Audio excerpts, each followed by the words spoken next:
Hello, my name is Ran, and this is the Flow Artist Podcast. Every episode, my co-host Joe Stewart and myself speak with teachers of yoga, meditation and movement, and learn how they share their message with the world.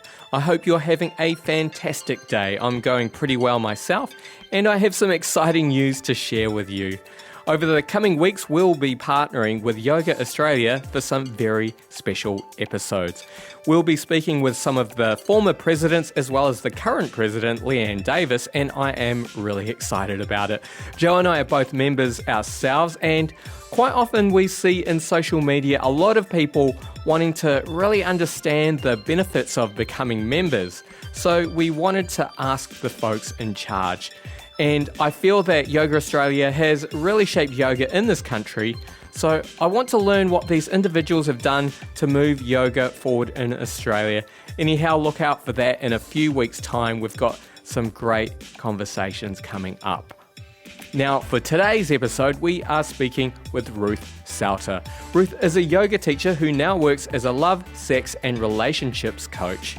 Ruth is a friend of ours, and she has a unique and interesting perspective on yoga, coaching, and sexuality, so we were really excited to speak with her. But before we get on with the interview, I just wanted to let you know about our upcoming community classes at Garden of Yoga, our studio.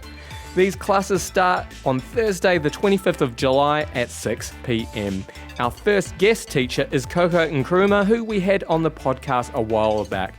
We spoke with him about his work as a meditation teacher, and he's got some deep insights and is just a marvelous teacher. So I'm really looking forward to this.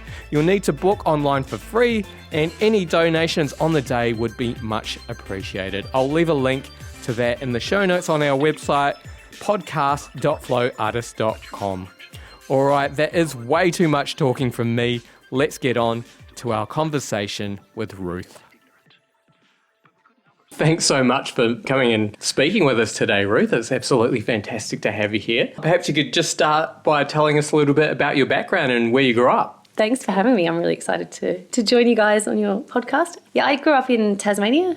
My parents are Estonian and Australian, and I grew up on a hobby farm with lots of goats. Man, like, how have you not ended up in the field of goat yoga? This is going to happen at some point, right?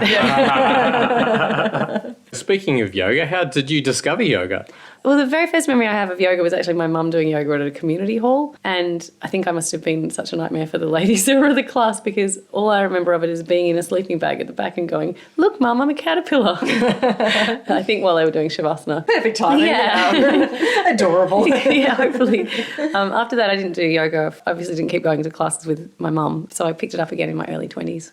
When I was working in London, and I had a really, really stressful job. And at that stage, I was one of those people who thought I literally couldn't relax. I thought I was physiologically not able to do that. And I remember going to yoga and going through it and thinking I was pretty bad at all the moves. But at the end, I was like, oh my God, I can relax. So I was hooked pretty quickly. May I ask what the job was? The job was working for a company called Comic Relief, which is a not-for-profit. I'm familiar with them. Wow, cool. Yeah, I know. It was an amazing job. Yeah, right. While being a bit stressful. Very stressful, yeah. Would people just jump out of nowhere and tell you jokes, or? No, but I do remember my boss at one stage saying to me, "Oh, could you just go to half the class and then come back because we're quite busy?" And I was like, "Oh, you don't understand how yoga works, do you?" Yeah, no. Oh my goodness. So did you have any key teachers with your yoga practice? I guess that first teacher was I think your first yoga teacher always is kind of your yoga hero.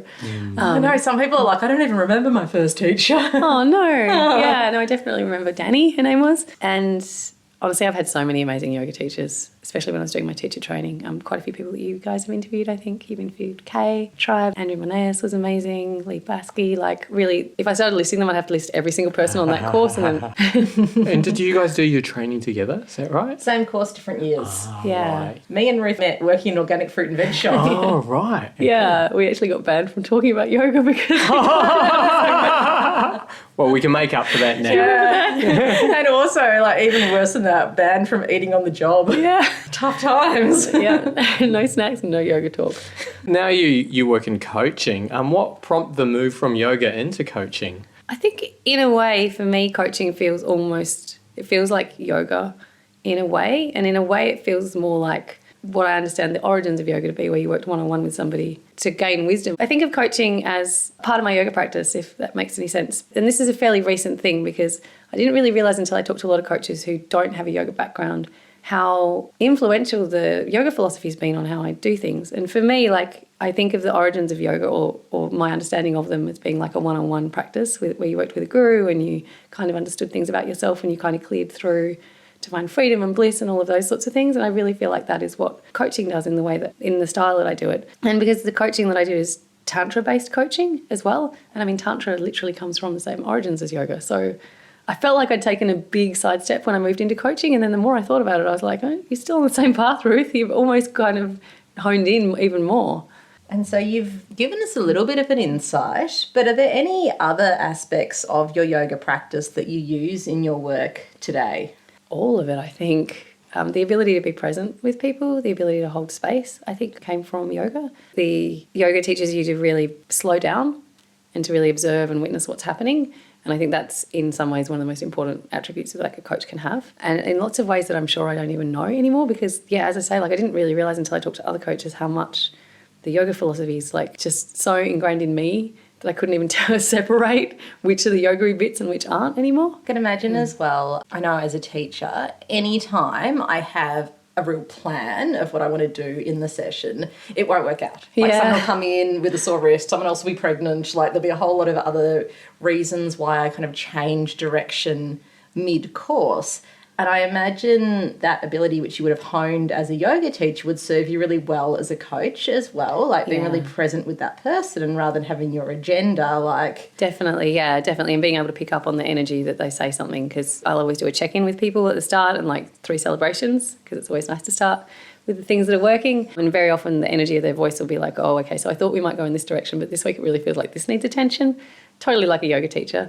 And I think one of the big yoga things that I feel that seems like a really obvious no-brainer thing to me is that it's service to the person that I'm working with. Like I'm there as a guide. And I didn't really realise until being in a few group programs with other people that was a surprise to them. They were like, oh, it's all about service. And it was like, yeah, what did you think it was about? Yeah, totally. What did you think you were doing here? But I think we get so trained in that in yoga where everything in our life becomes part of our journey.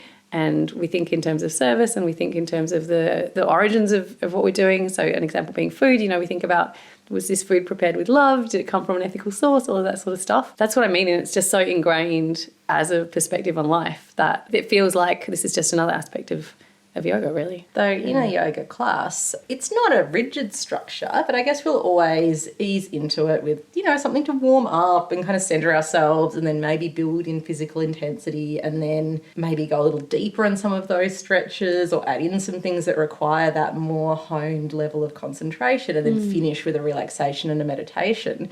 Does a coaching session have any structure like that, or is it all just as it unfolds? I do have structure. I do it literally the same way as I did yoga classes, where I would go in with a plan. I liked having it there, and I'd probably use bits of it, and a lot of it I wouldn't use. Our brains understand and feel safe with knowing patterns, so I always open the same way, always close the same way. So it's kind of like this a full circle in a similar way to a yoga class, and then what happens in between is whatever needs to happen. We were talking before, and you usually work with people for 10 sessions or so you might have an overarching structure for how that whole course unfolds. I do. I have a journey that I want that I think would be great to take them on. And then we see how it goes. And quite often what will happen is we'll go through the 10 sessions and then we'll have a couple of weeks break and then I'll book another round and have a couple of weeks break and then book another because it's like really peeling back those layers. A lot of the time when people come into coaching, they think there's a thing that they think they want to work on, like, I want to save my relationship or I want to heat up my sex life or something, and then we'll start exploring what's going on. And quite often, in the first 10 sessions, it's almost like that is the time where they're actually able to work out what they really want. Once they start peeling back stuff and getting permission to be like, what's really working, what isn't, how are things really feeling, that it's like, actually. So it almost feels like, begin, enormous, advanced kind of pattern. And so are there any aspects of coaching that stand out as being really different from teaching yoga? That's a really, really good question. I think it's more satisfying for me in a way than when I was teaching yoga because I'm holding space and I'm with people for their whole journey. Whereas when you're teaching yoga, it's like you'll be, even if you're doing a private class, you'll be taking somebody through the poses, but you're not actually sharing, like, they're not telling you, now I'm feeling this and that. And so it feels like a really enormous privilege to get to really go on an inner journey with people like that. So selfishly, I'd say, yes, it's a bit different and in a really good way because I get to come on the ride with you. Yeah, because you work on sex and intimacy and relationship issues with your clients, which we don't usually get into in a yoga class. Not generally, no. So I guess with yoga, you kind of need to build a bit of a rapport and then take students through a session. But with me, like, I really need to build rapport. I need to spend some time making sure they feel safe to talk to me about whatever it is that they want to talk to me about, because people are not generally like, so, my sex life. I've got a real blockage about this. And I think if people are that comfortable about talking about it, they probably wouldn't talk to a coach. They'd be telling all of their friends, like, way more than what their friends want to hear. True, yeah. We all have those friends, including me. And then we go through, so the reason that the coaching is tantra-based is because it's body-based. So the way that we will explore something is we'll talk about what the person wants to create, what their goal is, and then we literally see what happens. We visualise it. We do a process called a 5 senses reality, which is showing, like, what would it look like to have this? What would it feel like? What would it taste like? What would it smell like? And what would I sound like, I guess? I think I didn't say sound. When you kind of get all of your body involved in that, then you can feel into what's happening inside. Your body will give you signals about what's going on in your psyche. So sometimes people will be like, they'll start thinking about their goal and they might never have realised that they do this, but they might just start getting really tight in the stomach or in the shoulders or get a little pain or something going on. And then we can explore. So you can literally go into the body sensations to explore what's happening. And it's so beautiful and so powerful, because when you say working at the level of our mind, like, we all know our minds are very clever and tricksy at getting around things. And even when you get your emotions involved, it's still like you can think something's happening and it's very easy to get caught up in a story about what's happening. You'd be like, oh, this is because when I was 5, my mum said I should never eat peas. I don't know, whatever it is. When you work with the body, like, it's just absolute truth. This is exactly what's going on for you. This is exactly what you need to support you. And this is how it works. So it's really, really beautiful. And I think, like, anybody who's done yoga will understand a bit about body wisdom. And it's just like, yeah, body wisdom is so amazingly powerful. It's actually a question that I've had on my mind, especially seeing some of the things that different coaches kind of post about online. What is the scope of practice as a coach compared to, say, a therapist or a yoga teacher? Is there an official boundary about what's ethical and what's not, or is it down to the individual? Yeah, that's one of the... You could say it's a flaw of the industry or a pitfall in a way. There's been a lot of resistance to regulation. As most industries resist regulation, they haven't had regulation. So coaching is definitely not therapy. The coaching that I do is therapeutic principles. So I have some therapeutic training, but it's not therapist. But effectively, coaching is an industry where anybody can just go, right, I'm a coach now, and come out as a coach. So if you are wanting to work in something that's more sensitive, like sexuality or something that's really, really important to you, I would say, like, try and do a bit of research on your coach first. And so do you have your own internal guideline of, like, this is my scope of practice, this is where I'd refer someone on? Yeah, so I do work with trauma. We all have some sort of trauma. It's a big word, but we all have it.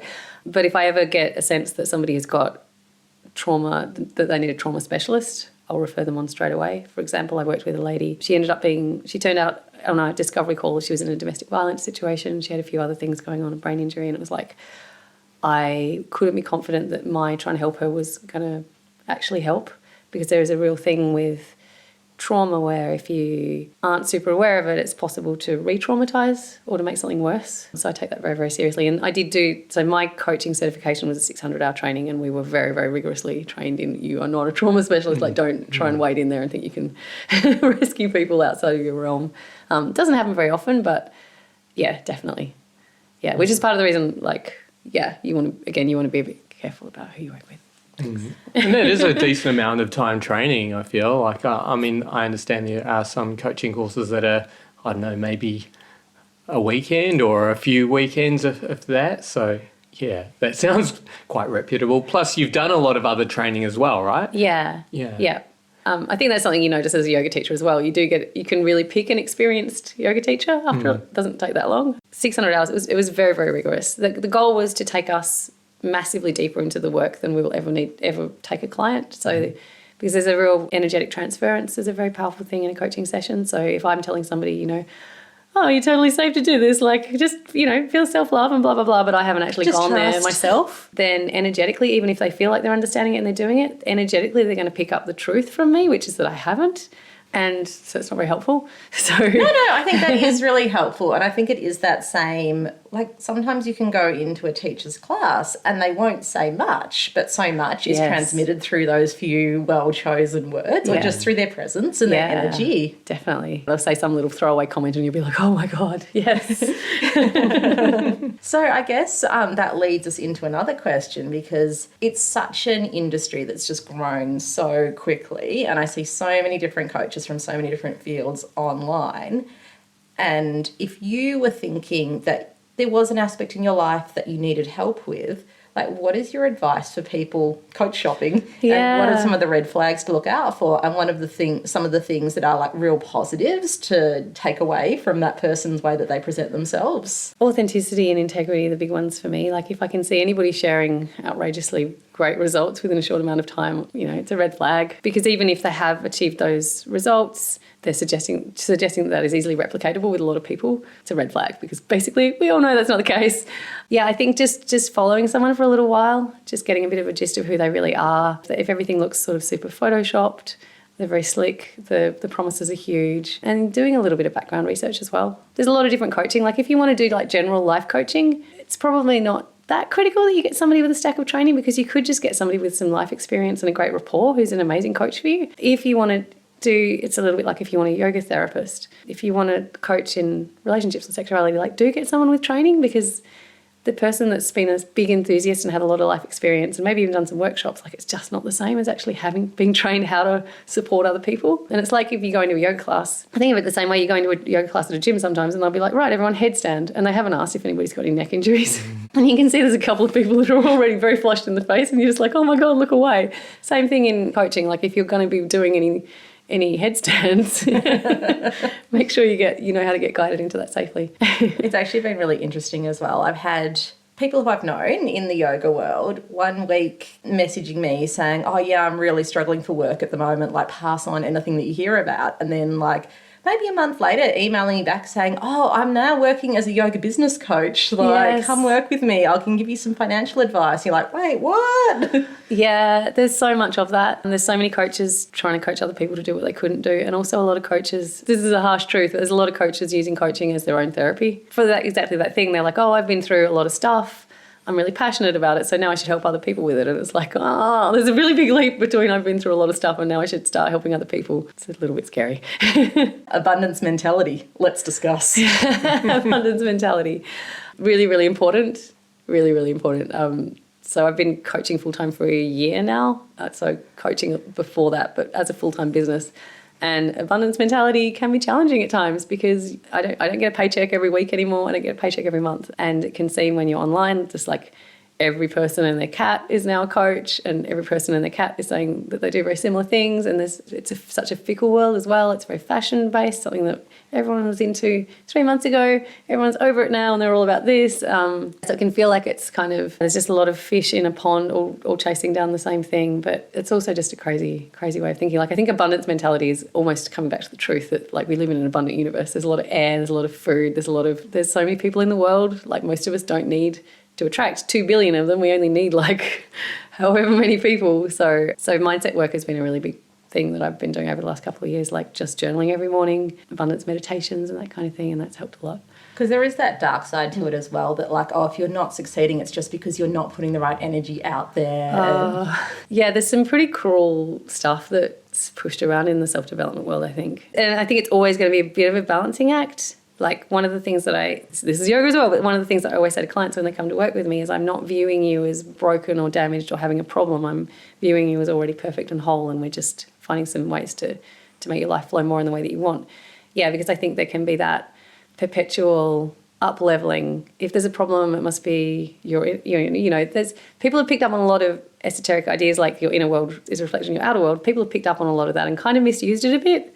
Like, oh, well, if you're not super successful straight away, it must be a block within you. Like, what's wrong with you? Or if you're in an abusive relationship, it must be because of something that's wrong within you, not there's something wrong with that other person. They shouldn't treat anyone like that. Yeah, definitely. There's a lot of that. And there's also like this money thing where people are like, oh, well, if you money is just a reflection of your self-worth. Like if you don't have lots of money, you mustn't have any self-worth. And it's like, geez, like I just thought I had self-worth a minute ago, but now that you've said that, I'm not sure I do. Yeah. And it's a very privileged position. It's like, well, yeah, if money has always come easily from you because you come from a family where it's never been a problem, like, sure, you know. Yeah. I'm sure your own outlook has an effect on how much money you can earn. But not everyone starts off on that level of the playing field. Yeah, and I think that's one of those red flag things as well. Like if somebody starts telling you that your problems are your fault and you need to change something about it, it's probably like a back away slowly situation.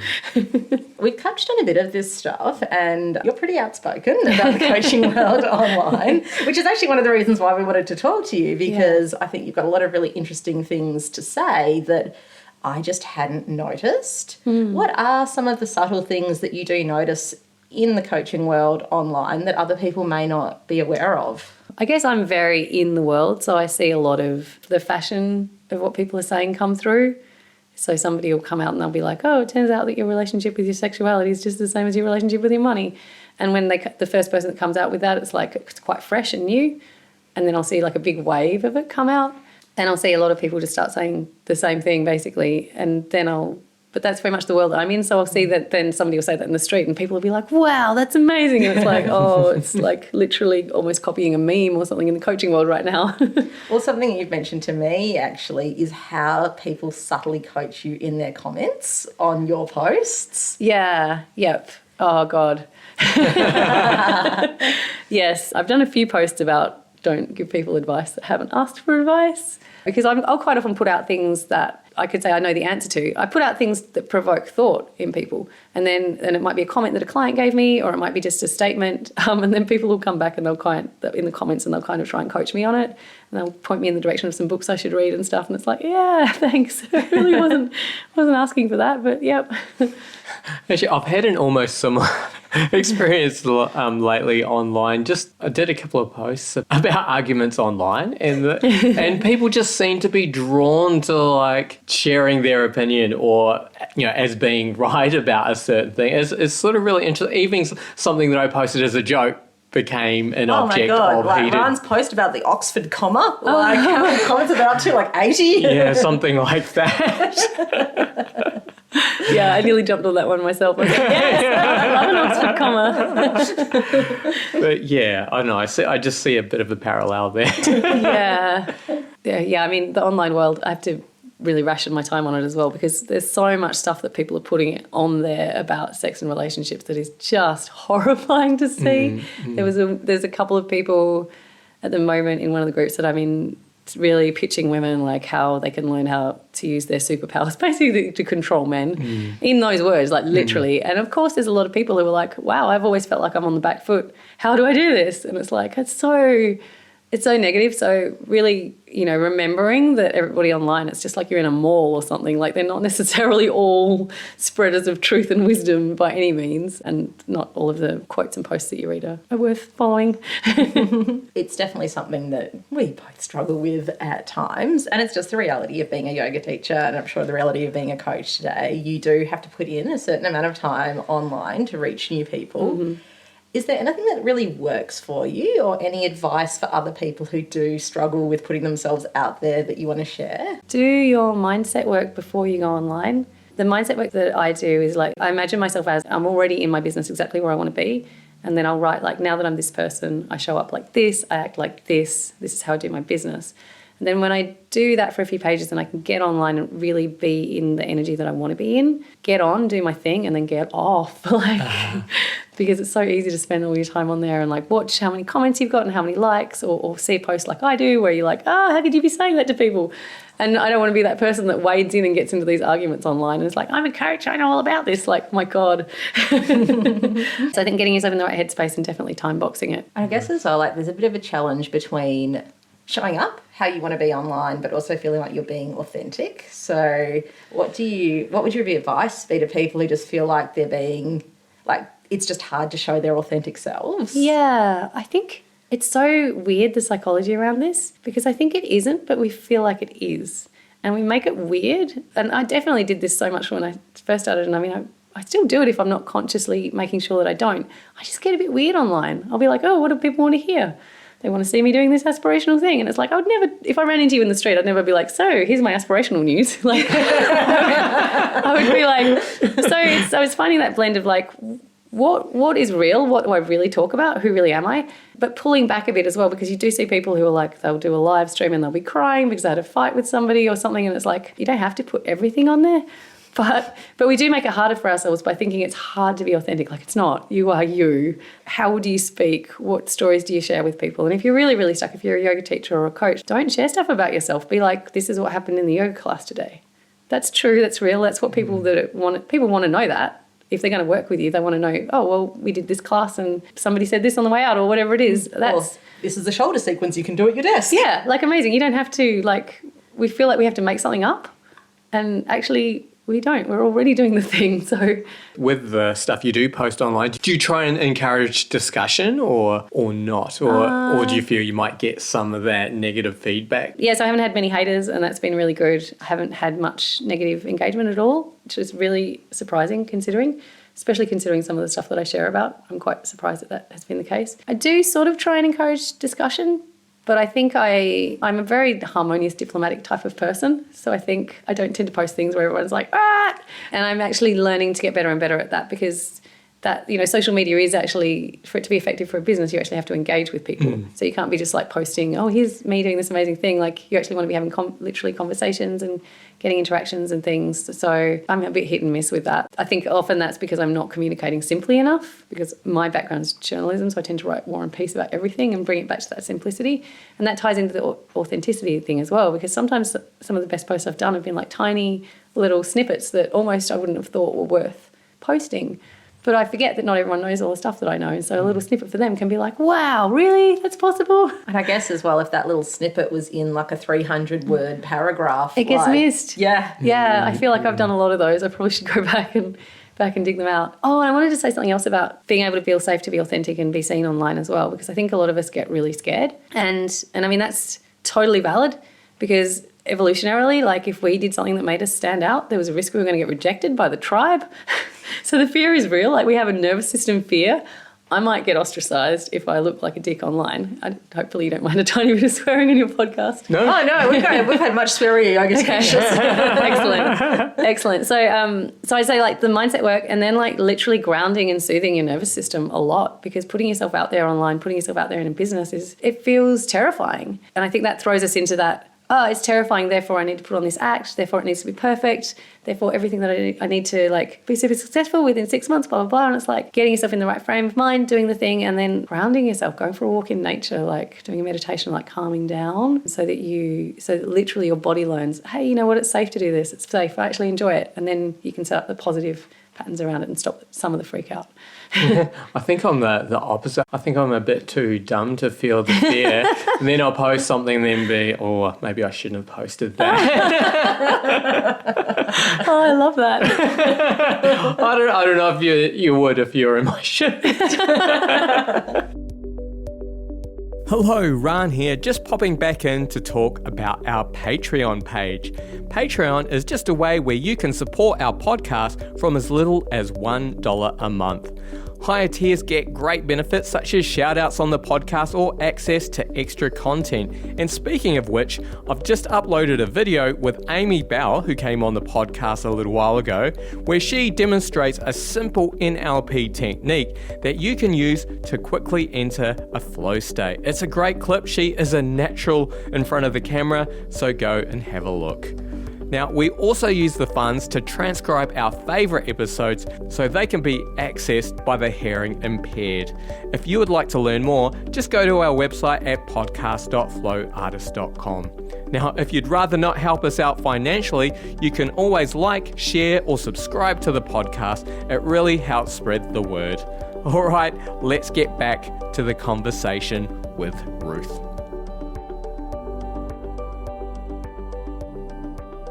And I imagine that kind of like before getting yourself in the right frame of mind, and then aftercare is maybe something you'd have to do with your coaching sessions as well, because it sounds like you work with some pretty deep stuff with people. Do you have a bit of a process of your own self-care at the end of your sessions? Yeah, I do. One of the big shifts for me was really clicking it more solidly into that service perspective. and reminding myself that what happens in the coaching session is it's not down to me. I'm not making it work or making it happen for them. Like I'm really channeling, I'm holding space for their own healing to happen. That's a huge relief, because I think I used to find this when I ran yoga workshops as well. If I was in my ego, I would be absolutely high and then wiped out. Like it would kill me.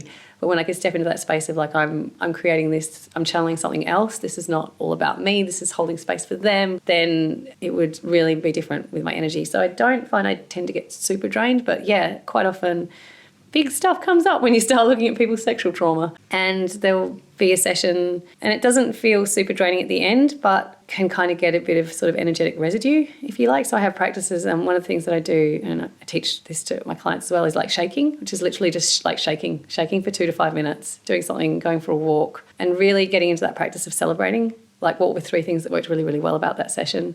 So that I keep showing, again, I'm working with my nervous system, right? I'm showing my nervous system like this is positive, wiring myself to be really, really positive about it, so that it doesn't feel like, oh God, I dealt with 3 people who uncovered stuff that I didn't even know would because what happens sometimes is that people will go through a few sessions and they'll suddenly remember something that they didn't even realise had been a problem, and they'll be like, oh shit, now I'm working with this.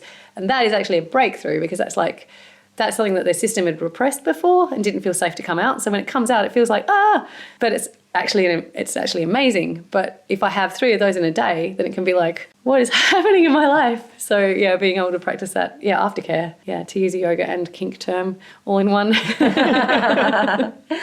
So this is a left of centre question. Before we were chatting about like going to the naturopath, and you just know that the first visit that you've been to, after a while, they'll tell you to stop drinking coffee and stop eating wheat. Is there a relationships and sexuality equivalent that is just a great thing to start with everyone, something that usually is helpful for most people? The way I think about it is, I think of your internal world as a bit like a garden. And when you come to coaching or when you're doing yoga, I think of it as like you're trying to grow maybe new plants or strengthen ones that you really, really like. So the first thing is to put a wall around your existing garden to stop animals coming in and eating it. I think everyone needs to put a wall around their garden, which is literally like more self-care and like self-recognition, man. Like we are so bad at recognising ourselves. Like quite often it will take clients quite a few weeks before they can easily come up with 3 things to celebrate at the start of a session. And in context, like the celebrations, they can be, I really loved my coffee this morning and my cat was funny and I'm wearing my favourite T-shirt. Like they don't have to be, I won the lottery and I did really well at work. But it's like we put so much pressure on ourselves that it's only worth celebrating something if it's really, really big. And the wall around the garden is just that self-care piece where a lot of the time we practice self-care from that place of like almost survival, or we're very begrudging with how we practice our self-care. And it's quite often like self-improving self-care. Like, oh, self-care, so I will go to yoga, which is nice. But how much nicer is it if it's like I'm going to go to yoga because I love going to yoga, rather than because I should? How much nicer is it if you watch half an hour of Netflix, like delight in it, let it be really, really fun. Don't be like, oh, well, can't do anymore, so I'm going to do this half hour of Netflix. So I'd say those are the things every single person I work with has to work on those quite a lot. I guess that comes from a very tantric worldview, doesn't it? Like really just immersing yourself in everything you do. Yeah. And finding like the love and the consciousness in everything as well. So the consciousness being, oh, well, I've decided I'm going to watch this Netflix. And then the love, like, well, is it loving to be like, well, only because you can't keep going anymore? Or is it loving to be like, you know what, I'm going to give myself this, why not? Yeah. It seems like as well that is something that really comes up with people around food, especially food that people see as a treat and not just being going like, right, this cake looks amazing, I'm going to savour every mouthful, rather than just feeling guilty before you even start eating it and then just punishing yourself over it. Yeah, I'm going to feel guilty in advance, during and after for quite a while, potentially. Until I have go to a really hard yoga class. Yes, yeah, totally. There's something else that everyone needs to learn actually as well, and that's being able to love all of our emotions. This is a huge one. This is a huge one for men as well, because we've all been culturally conditioned in different ways that there are emotions that are not appropriate, not okay. And a lot of women and men now have got this terror of feeling angry. Like a lot of my clients will be like, and this is me as well, like 5 years ago, like I never get angry. I was so proud of myself because I thought I just didn't have any anger. Like I didn't realise that's a really bad sign, Ruth. Like you need to have your anger. Biologically, we need to have our anger. And like having a difficult relationship with anxiety, having a different relationship with guilt, like all of those things. And when we feel them, we're like, oh, this is bad, I shouldn't feel it, I'm going to fight it. That's disempowering. You've got this internal war. Like people put so much energy into, for example, like feeling a bit low one morning, and then you're like, oh, how could I still be feeling low? Like I've been working on myself for years. And then you're like, it just makes it so much worse. And if you can start to see those things and be like, yeah, I feel pretty shit right now. How can I love the shitty feeling? How can I approach this differently? Yeah, every single person, I think, pretty much has that as a thing to look at. Yeah. Is there another side to that as well, though, where it's a bit of a license to be a dick? So if, you're just a bit obnoxious to people and maybe not particularly compassionate, but just be like, but this is just me living my truth. Yeah, you do see that. That hasn't ever come up with any of my clients because my clients have been amazingly beautiful people. And I guess that comes back to the Tantra thing of consciousness and love. Like, okay, I'm conscious that I'm feeling very, very called to be an obnoxious asshole right now. There's the consciousness. Yeah, maybe. And is it loving to me to do that? In the context of like, okay, there's heaps of traffic. Yeah, like people do use it as a license to be a dick. It's just me. I'm just a bitch. Like, no. Well, consciousness is about like going, well, that's actually inflicting myself on other people. Yeah, like you see those posters that if you can't handle me at my worst, you don't deserve me at my best sort of thing. Yeah. It seems very, very self-indulgent. And it's like, what's the balance here? Yeah. And I've also seen yoga teachers actually posting about being positive all the time. And I think that's really, I guess, dangerous in a sense as well. I think, and stuff about having negative emotions. I personally don't see emotions as being negative. It's sort of the way that you might, I guess, project them that can be negative, but I don't know where I'm going with this. Yeah, no, that's a really good point though, because there is a lot of like positivity washing.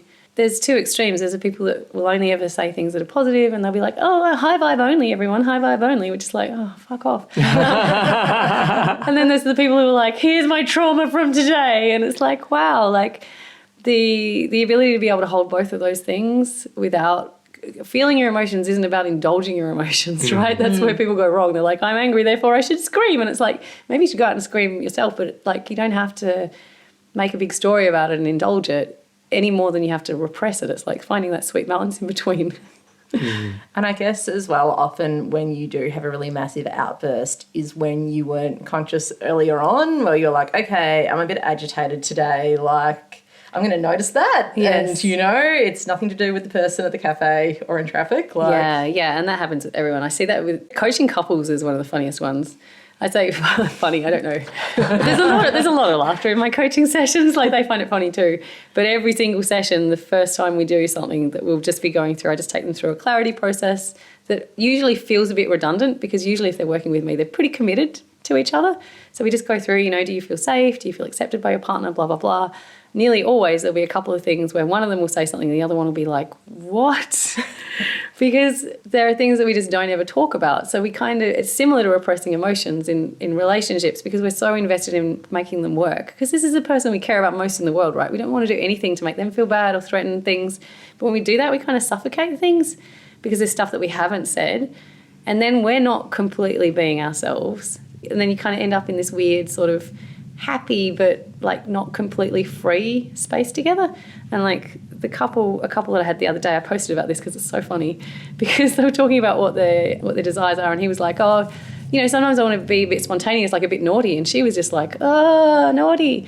And I was like, okay, cool, so what does naughty mean to you? And he was like, oh, like fooling around during the day, a bit of lingerie. And she was like, what? Like whenever he said naughty, she went into a place of like BDSM dungeons. So she would totally shut down. They hadn't even talked about it since they first got together, which was 8 years ago. They haven't had this conversation. So she's thinking that her partner secretly really desires her to be in a rubber dungeon of some sort doing these things. And so she's like, oh, like, I don't even know what to do with, like, I don't know what to do with his perversion is what she's thinking. He's thinking, my wife is actually so shut down that I can't actually even ask her to wear lingerie because that's just overwhelming. So they're both completely living in this false idea of each other. And after that, I was like, you're welcome. That's the session. We've been here 5 minutes. But I feel like that was such a big breakthrough because they were like looking at each other like, right, we need to go now. We need to get naughty. But it's amazing how many of those sorts of things are going on for people. And so, not to put my own preconceptions on people, but do you think often it's something that's come from a past relationship, whereas a previous person she was with, that's what naughty meant to them? And so, or do you think it's just like... Oh, like it can be, but it's just amazing how many misunderstandings there are. And I think this is, dare I say it, worse in monogamous relationships because there's all of these assumptions in monogamy that come along like, well, now we're together, so we won't cheat, and we kind of agree that we know what cheating means. A lot of the time that discussion is never had. It's never discussed what's okay and what isn't, which is where it's different to open or poly or whatever relationships, because they tend to have those discussions. So I talk to couples all the time where it's like one of them thought that staying in touch with exes is considered cheating, another person didn't. Is dancing with somebody at a party, is flirting with somebody like off limits or not? Like there are all of these different things that seem very, like you kind of like, oh, well, that's obvious. Like we'll both feel, we'll be on the same page, won't we? But very often not. And then it might just mean that you have a little bit of a scuffle every few years. Somebody does something where it's like, I'm not too sure about that. But that is like a tip of the iceberg thing for a lot of other stuff that happens. So it tends to mean that people aren't quite in that dynamic where they ever feel like they can ask for what they want in case the other person thinks they're for a freak or they're too demanding or whatever it is. So it's just a bit sad because it just kind of keeps you playing in this level of safety where everyone's comfortable. But most of us don't want comfortable. Most of us want like to feel like we've got a soul-to-soul connection with somebody and they would love us no matter what we did and like feel completely free. So that's really fun to work with, because then that's like literally, here's the other thing. Sorry, I'm getting into a bit of a ranting thing. No, it's good. Yeah. And the other thing is, this is quite often what homework I'll give people, is to do something very undignified and very, very ridiculous together fairly regularly. Oh, we did it all the time. It could work. But so that if you're in bed or you're in an intimate situation and one of you does something and doesn't work, doesn't matter. Like people get so like, oh, if I want to seduce him or her, then it needs to be perfect and smooth. And like if I fart or sneeze or I spit my noodles or fall over or whatever it is, it's going to be a catastrophe. It's like, so it's literally practicing so that it's okay for things to not work. And then it's also okay to say yes to things and okay to say no to things. So if somebody's like, hey, could you dress up as a bunny rabbit?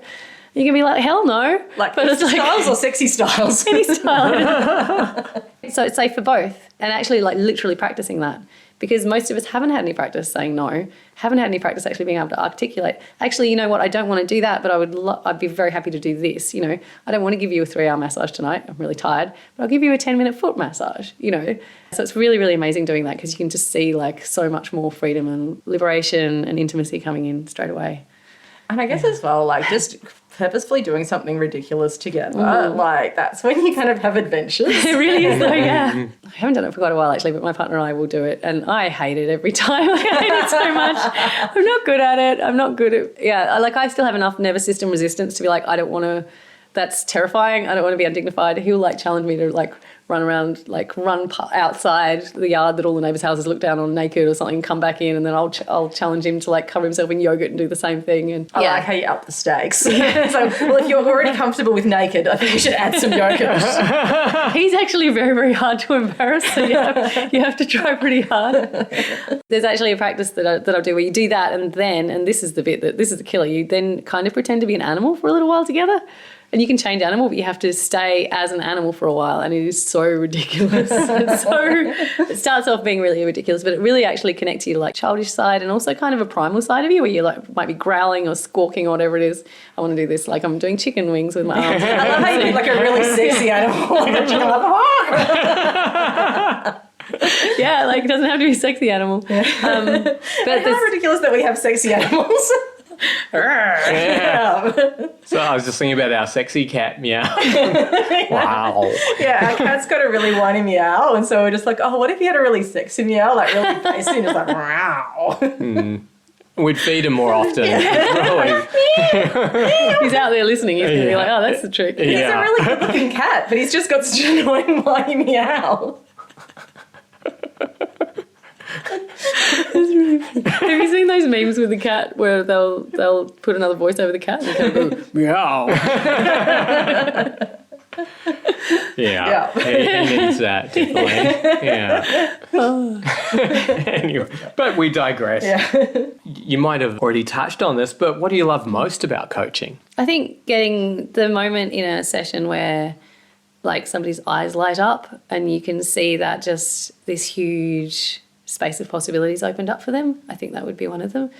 And that happens when people realise and actually connect that they have everything that they need inside of them. And when they connect with what that is, it's the best moment ever. Because quite often they'll come and they'll be like, oh, I just want to improve my relationship, blah, blah, blah. And we'll kind of explore like, what do you really want? What do you really want? What do you really want? And then there'll be a point where they're like, oh, I actually want to be like this freaking wild, orgasmic queen woman. And I'll be like, yes, this is what you really want. Connecting with their desires would be one of the biggest ones. Relationships coaching is super fun, like with couples, just seeing the dynamic between them, clearing up a tiny thing, but even just getting them in the space of safety where they're working on their relationship together. It's one of my favourite moments. I don't know, I feel like I was somehow always going to be a coach because I'm kind of nosy and I'm kind of always been very encouraging, and it gets me to really, really indulge those parts with a spiritual angle. So that's like half a dozen favourite points. So No, that's great.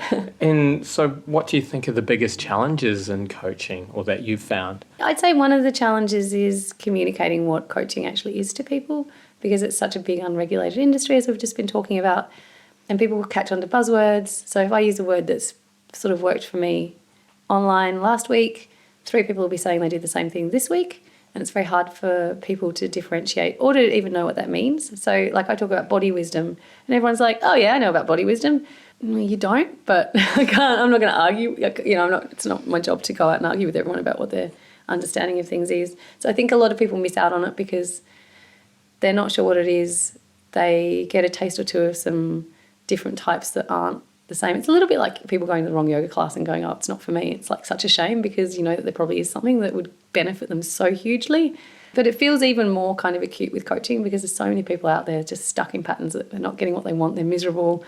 They may or may not want to admit it. They'll be like, I'm fine. And it's sort of sad seeing that and just hoping and trusting that their path is going to give them what they need at some point. Because it's not like, I'm not there being like, oh, you need me. But I can, very often I'll see people talking about patterns that they're in or something, and it's like, they'll be constantly attracting the wrong people, or they'll be in a really bad codependent dynamic. And most people don't realise when they're in a bad dynamic. So it's hard kind of seeing that and kind of suggesting that it might be interesting to explore, but people not. But I guess this is down to my communication skills, but it's not always obvious to people that I'm actually trying to help them and I'm not just trying to sell them a big package. I think as well, especially when you are in a pattern or a dynamic with any aspect of your life, it can just feel like this is what life is. Totally, yeah. Yeah, so it's funny because the hard bit around coaching has nothing to do with the coaching. It's just to do with the business of it. I think that's probably true of yoga teaching as well. I think most teachers actually love the teaching and the sharing and struggle with the marketing or the keeping track of your finances or just the studio politics and all of those things that aren't actually teaching yoga, but just come with the job. Yeah, yeah. How is advice from a coach different from advice from a friend? Yeah, I love this question so much. Depending on, like, there are lots of different ways that coaches work, but a session with me, it's not very much of it that is like talking to a friend. The initial bit where we're talking could be a bit like that, but then I'll literally guide you through a process to be connecting with your own body wisdom.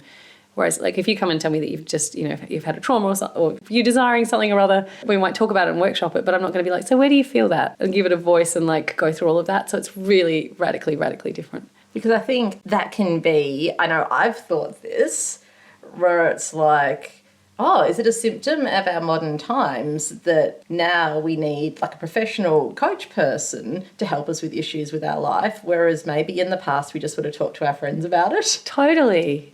Yeah, I think we have lost a lot of that village wisdom that we used to have. I know for a fact that there are a lot of coaches out there who their coaching will be talking to you and referring you to books and doing that sort of thing. Whereas the Tantra-based coaching it's more about guiding you through a process to find out what's going on for you inside. So there might be a bit of advice from me. Quite often people will say their favourite bits were the bits where I threw in a little story or something, but that's how rare it will be. They'll remember at the end that I threw in a story because it's not me going, yes, I think you should text this and that. It's like really taking people through specific practices to like work through. So attachment theory, shadow work, working through stuff around inner child stuff, family of origin dynamics, which is almost nothing comes from me, to the point where I've had clients where we've got to be quite good friends and we've had to book double sessions so there's a bit of time for us to talk at the end because it's not a talking dynamic and it's not like chit-chatting. So I really feel like you need both because there's a degree of evolution and transformation that you get through coaching that you won't get through talking to friends, but you really need friends too.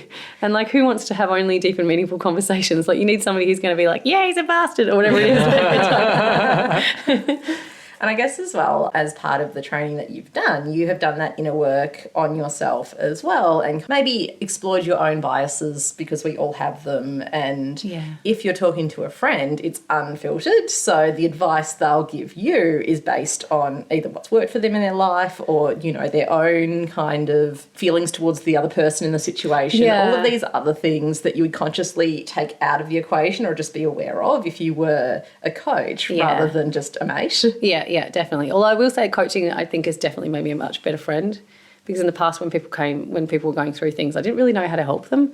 I was like, do I try and help a lot? Do I give them space? Like, do I try and give them wisdom? Like, I always felt like, I don't know if I'm really being very helpful or supportive or whatever it is. I've got the skills now to know, like, how to just let them go through their process and interject with little bits that I think might be helpful, and that feels pretty amazing.